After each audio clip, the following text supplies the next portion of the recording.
The Long Way Home, Chapter 34, Fatherhood. The dappled shadows of the jungle floor streaked by. Lighter gravity and his diligence in the weight room had proved to be enough to compensate for Vincent's advancing age. He could make it back. He knew he could. He could drop the strange avian reptile, or was it a reptilian bird? He could drop the carcass and make his return a sure thing. He couldn't face the children's disappointment.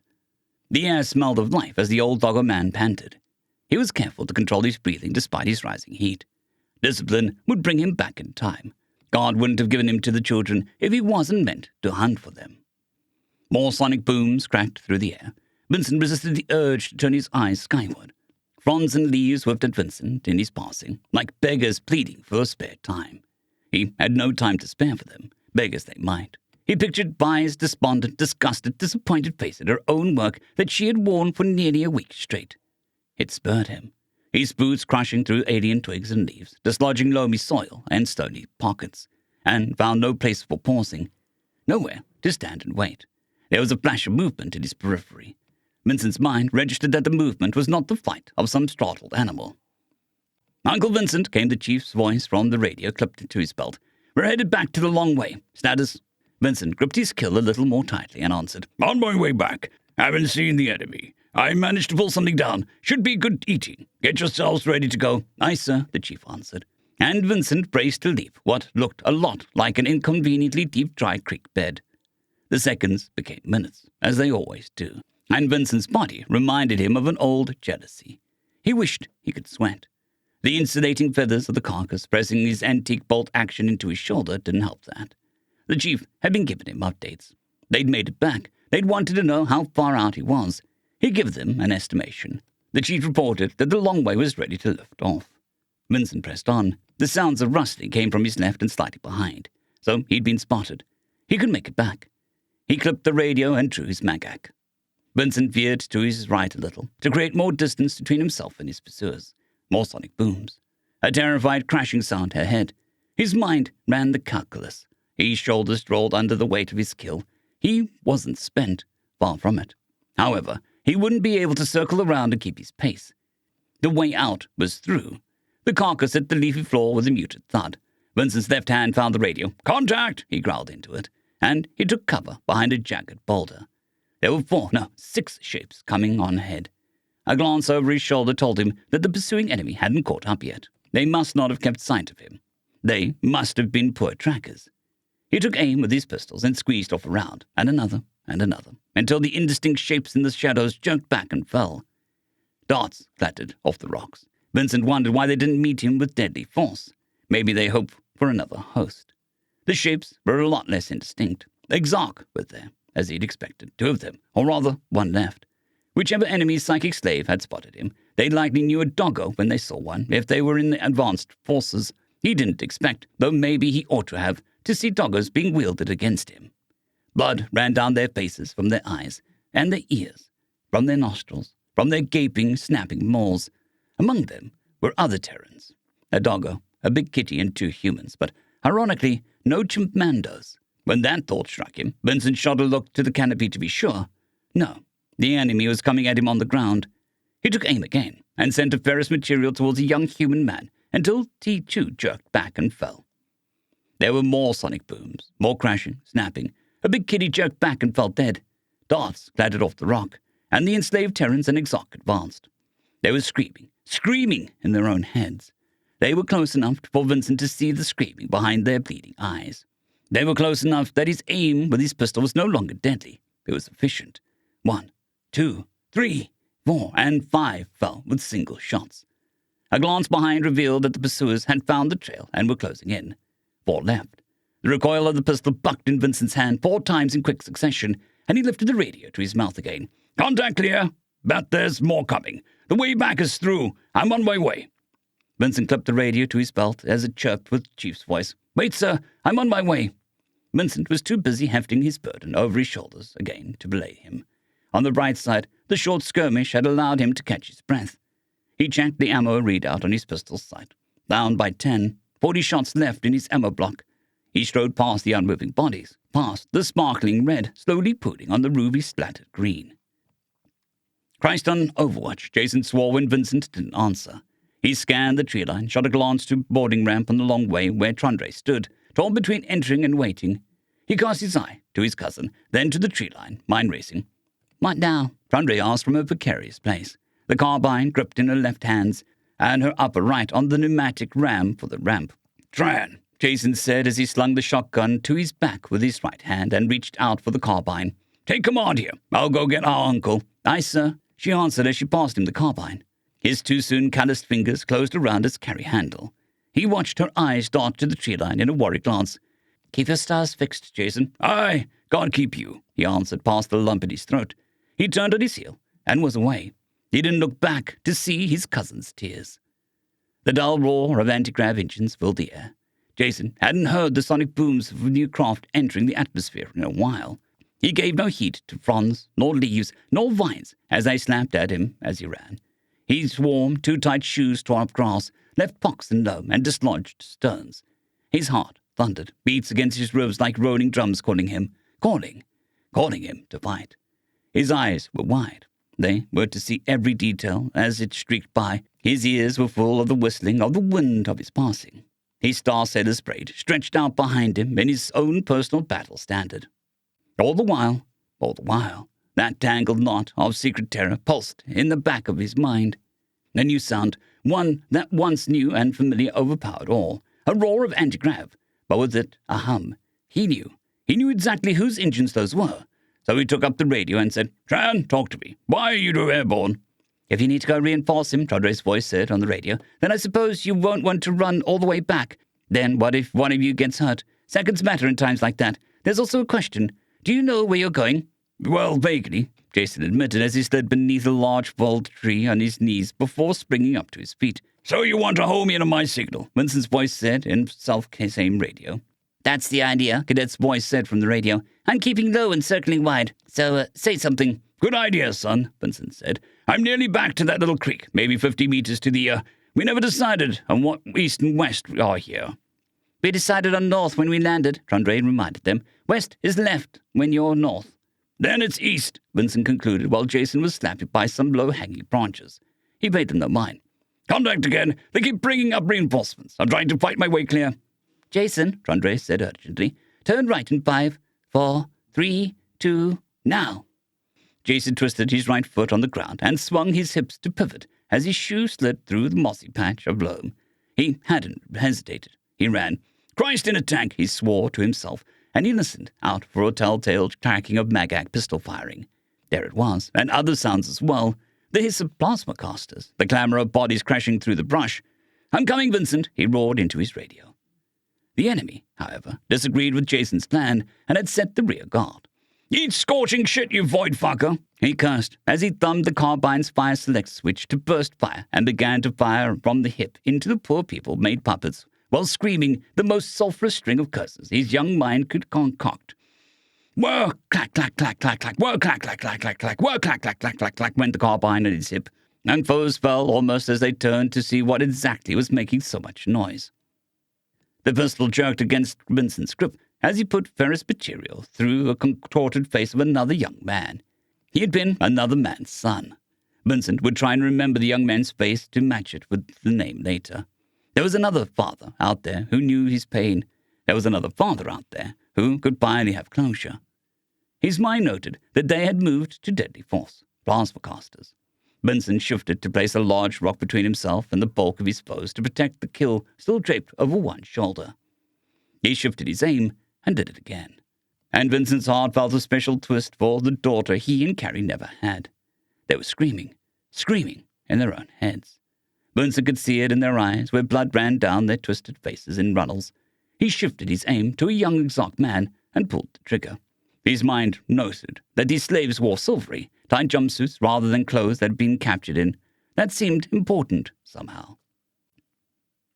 Fury, rage, wrath. Jason unleashed these as he worked his way towards where he was sure Vincent was. His surety came from how many grub victims there were in that direction, from how he came upon them from behind. They had their weapons out and were shooting hot plasma at his uncle. The enemy had dared to use young Terrence to do it. And Jason already's boiling blood went positively volcanic. The knot of dread loosened in the back of his mind slightly. Limited success with juvenile implantation subjects rose in his thoughts, but he pressed it down. He didn't need to know what terrified him so badly that his own mind hid it from him. He needed to fight. He hip-fired another burst at some poor human boy and stitched a line of iron shavings across his torso before he could get around Vincent's cover. Jason was almost sure that Vincent was behind that big rock. He was still roaring every last profane word he'd ever learned in all the languages he spoke, however fluently, in an unending torrent of unbridled youthful righteous fury. Fury at what had been done to his friends, fury at the attack itself, fury at the creatures who would do something so foul. Again, a group of 4 came crashing through the brush on Jason's left. They noticed that he was missing an eye and assumed that there would be a blind side. He still had ears. The enraged boy dropped a carbine to dangle on its strap and swung the R&I surplus shotgun around to bring it to bear on the poor boys compelled to get in close. Thousands of tiny flechettes tore through their bodies in 2 pulls of the trigger, and he whirled around at the snapping of a twig behind him. Whatever mind was controlling these walking dead was getting clever. Another 3 pulls of the trigger to kill the 2 who made to sneak up behind him. Jason turned his indignant eye to where Vincent's pistol made its characteristic cracking. Jason killed, and killed, and killed, and with every pull of the trigger, he hated more and more. He hated the situation. He hated the death. He hated there was no other choice. And most of all, he hated the malevolent minds that hid behind scores of slaves beyond the reach of his hand. He longed to contend with one of the masters. He ached to put his hands on one of those things grabbed like eggs and pull and put his fist through one of its bulging eyes. He ended the suffering of another twisted soul. Jason's mind noted the young victim's attached grubs looked different, smaller, more leathery, older somehow. The knot in the back of his mind loosened more, and he pushed the dread there down. He didn't need to know what he was afraid of now. He could deal with that later. The pistol jerked one more time and clicked in Vincent's calloused, worn hand. It fell to the jungle floor in a flash, and before really thinking about it, the precious carcass joined it behind the rock. He checked his magazine. 8 30-06 cartridges were stacked in a box magazine, one still in the chamber. It scraped against the receiver before clicking back into place. Vincent popped his barrel on the rock and took the kneeling firing position. He lined up his shot, exhaled, and squeezed. The gun roared. The young woman crumpled to the verdant green brush below. Vincent lined up his next shot. The bolt rasped in its slide as he racked it, sending a hot brass casing spinning through the air. The young Xark man and young doggo man stood one before the other. Vincent let out a breath between clenched teeth. The gun roared again, and their suffering was over in a violent instant. Jason heard the third crack of Vincent's thundering rifle.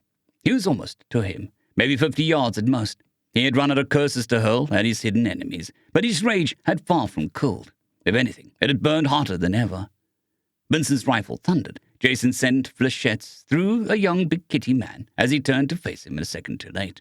They were Terrans, but they didn't fight like Terrans. They were at once too cautious and too bold. They fought as if they were playing a game of chess, rather than contending for their very lives.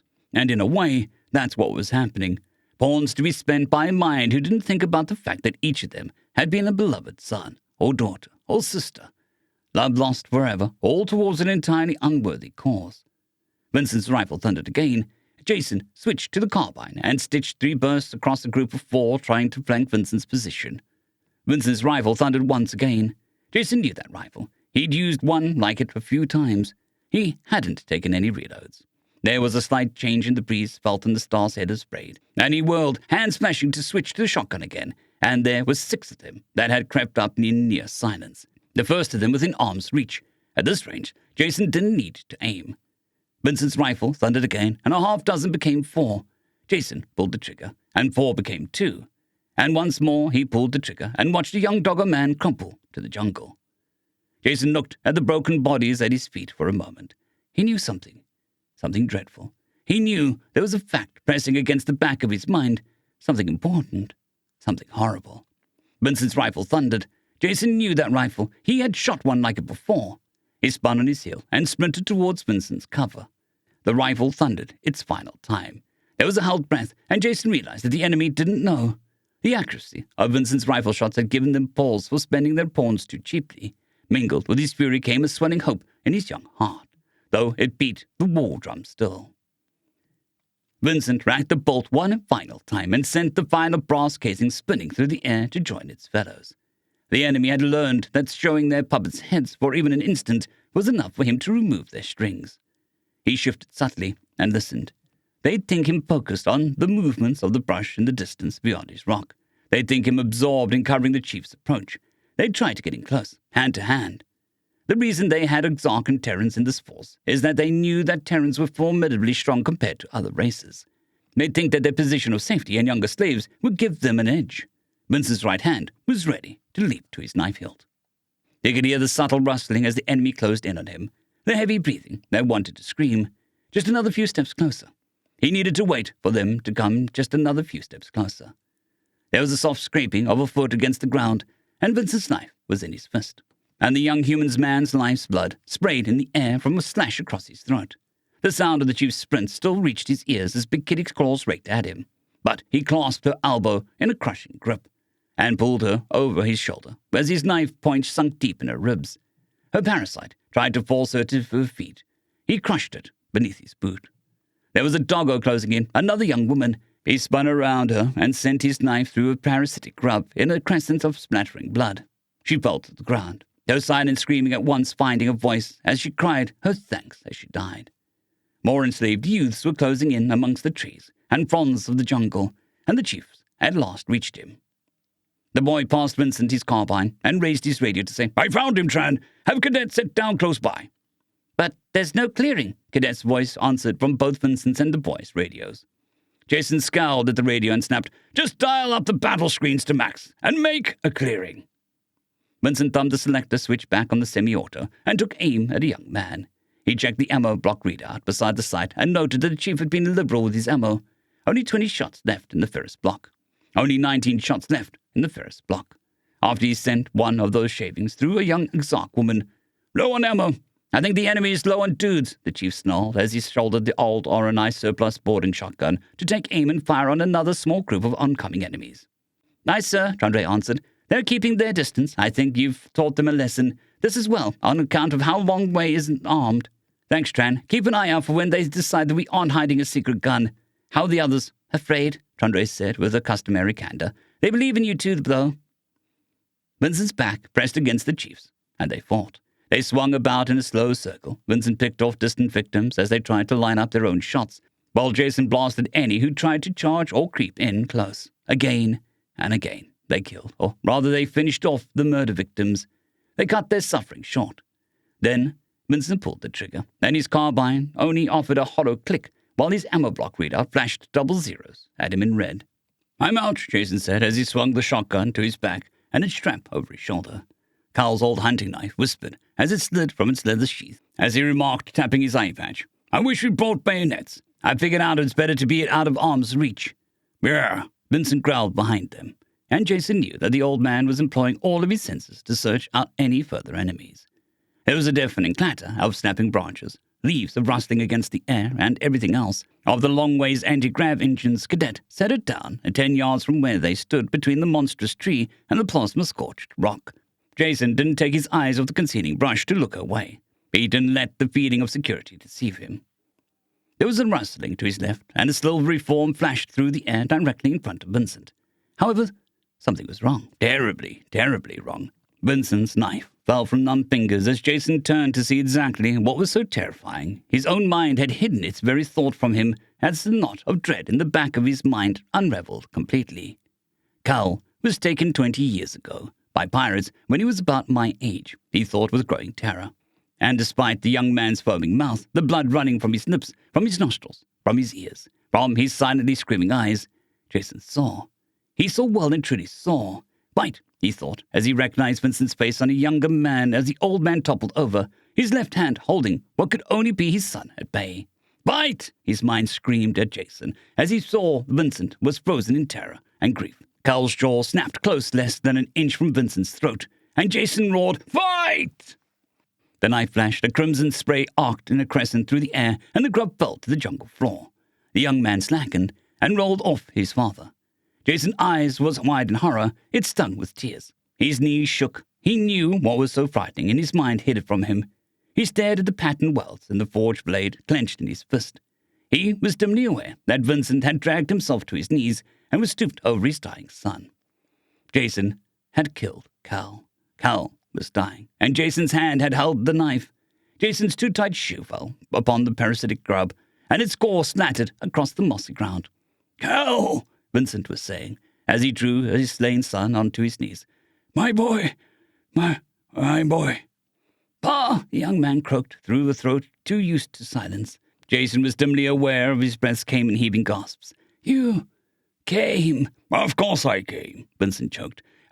I've been looking for all these years." The young man's muscles jerked from head to toe, and he lay still in his father's arms after long years of lonely hunting. Jason reached out with a trembling left hand. He whispered, his heart overwhelmed by grief and terror. "Keep your fucking hands off him," Vincent snarled, turning eyes full of angry pain upon Jason. "He's my boy." Jason recoiled and instinctively blanked his face. He knew he'd done something that was necessary. But his uncle might be destroyed by it. He cast his eyes around them and found no new enemies. He was aware, dimly, as if through a veil, of Vincent struggling to his feet with his slain son cradled in his aging arms. It was real. His long search was over, and Vincent's forlorn hope was cruder than he'd ever imagined. His son had been trapped in a living death for decades, to be finally cut free by his own family. Gal would never know the chief, would never know Jason George. Vincent Frymass felt like he was underwater as he staggered towards the long way's yawning loading ramp with Carl Frimas in his arms. The chief had saved his life again. Jason George had saved his life again. Vincent's self-appointed nephew had saved his life again, and the grieving father vaguely recalled shouting the boy away. This was a work that he should be shielded from. It was beyond his years, but some things only a man full grown, could handle. Vincent staggered towards the long way, despite how blurry she looked in his vision. Tears. Yes, he was walking through the veil of tears. The chief, Jason George, his adoptive nephew, would need something. Vincent's mind was consumed with that long-lost grief of his lost son to think of what the boy needed. His boots thudded against the loading ramp. Jason swayed beside all of the poor people he had killed. He saw in their faces a twisted gratitude and relief at their deaths, and wretched. He made no effort to stem his tears, neither from his remaining eye nor from beneath his eye patch bearing St. Aidan's cross. He didn't know whether he was sobbing, his mind reading. His chief concern was with his uncle, who had just learned that all these long years his son had been suffering beyond saving, except by the very call home of St. Peter. He longed to comfort his Uncle Vincent, to offer what solace a boy could in these times. But his hands were drenched in blood of his cousin. He knew that Carl would have had to die, either by his hand or Vincent's. He knew that, but it offered no solace to his shattered heart. His uncle stumbled away from him. Jason blinked his eye, then the tears slowed somewhat. His eye fell on the strange feathered creature that his Uncle Vincent had pulled down for the sake of the children. For his sake.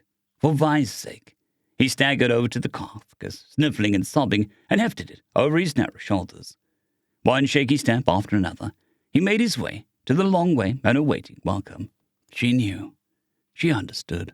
The terrible good deed that wetted Jason's hands would meet no praise or condemnation from her. She would simply know. Vi would have a small comfort for the last days of their journey together.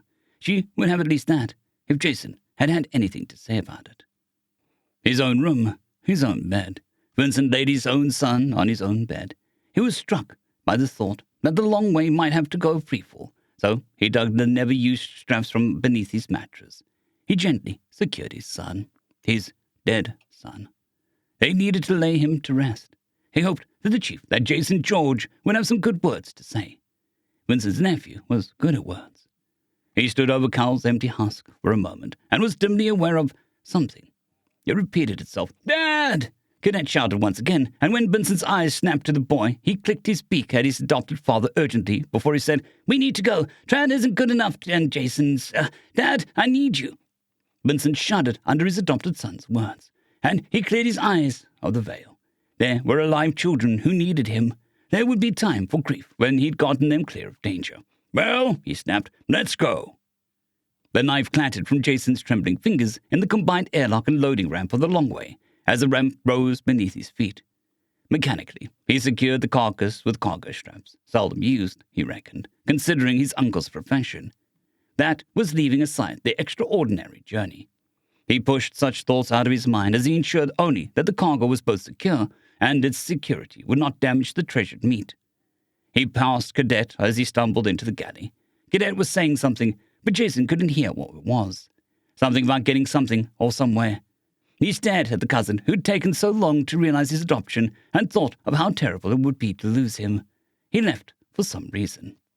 Ships moved past Jason, but he couldn't tell what they were through these tears. The long way came to life beneath his feet. Then 4 blue hands were clasping onto his arms and his wrists and elbows. "Jason!" Chandri was firmly shouting at him. "Snap out of it! You need to be strapped in!" Then Jason's situation came back to him in a rush. He thought his way clear. He pulled his uncle out of the fire, and now it was time to run. His job was done. His job on the battlefield was done. Now he needed to strap in and make sure that Vi and Isis Magdalene were okay. He found himself at his usual seat in the dinette. He'd strapped himself in mechanically by rote, without either word or expression to the girl beside him, nor the girl across the table from him. Sound assaulted him. The long way didn't merely hum, she whined with exertion. Vi and Isis Magdalene were calling his name. There was a pounding in his ears. He whispered, "I killed cousin Cal." Later, Vincent could grieve later. His little yacht was alive beneath his hands. She was full of grief and pain, but she was alive, gloriously alive. She leapt into the air at his command. She darted for open void. Alarms blared, and the enemy was trying to achieve target lock. But the long way twisted and danced under Vincent's hands. She was small and nimble. Plasma streaked ineffectively across the sky as the enemy dropships wallowed in the gain altitude, and the long way chimed her missile warning. She rattled against the wind resistance. She shook as the anti-grav systems meant for gentle landings and takeoff were pushed to their limits, and Vincent snarled at the gravity well sensors. "We're going to go freefall again," Vi moaned as she clutched onto Jason's arm. Jason made numb fingers curl around Vi's trembling hand. Later. He could feel later. Jason had a job to do. He ran his eyes around the galley and saw that his 2 companions were looking at him. They were under action, which meant that Vincent and Cadet would be on the bridge. They were under action, which meant that Trundre was below decks in the engine room. He tried to force a smile, and his voice came out in a husky whisper. "Uncle Vincent can handle this. Cadet can handle this. They can handle..." Cadet was already getting a set of pre-run calcs running. Vincent didn't have to tell him. His mind catalogued the fact for praise later. It was important to tell your boy when he did good, and so his mind catalogued his proactivity for later. Ahead was a lumbering enemy vessel. Far ahead, and by trajectory, would be on the wrong side of the planet to them. The enemy was scrambling interceptors, for all the good it would do them. "Green set of 3, Cadet said simply. Was there something nervous in the boy's voice? His mind catalogued that back for later. He might need the chief to... The chief needed to... "Most direct home," Vincent ordered. "Punch it." There was a flash of white light and the familiar kaleidoscope of colors, and the hyperspace sea filled the view screen. "Dad," came Cadet's voice from the co-pilot's chair beside him. What happened?" "See?" Jason choked, as the hum of the long-way systems altered to its telltale pitch of the hyperdrive spooling up and running. "They did it." "Lo," Isis Magdalene suddenly shouted, her dark eyes rolling up into her head. "The lost son does return, with a terrible truth upon his lips. Behold, for the vengeful goddess Republic casts away her garment. She is terror herself. The spear is cast away, the shield flung upon the stars. Her sword, her terrible sword, called justice, is naked in her fist, and her father turns the eye of judgment upon her foe." Jason reached out with another trembling hand to try and grip her shoulder as she slumped against her safety webbing. He wasn't sure it was for her comfort or his own. End of chapter.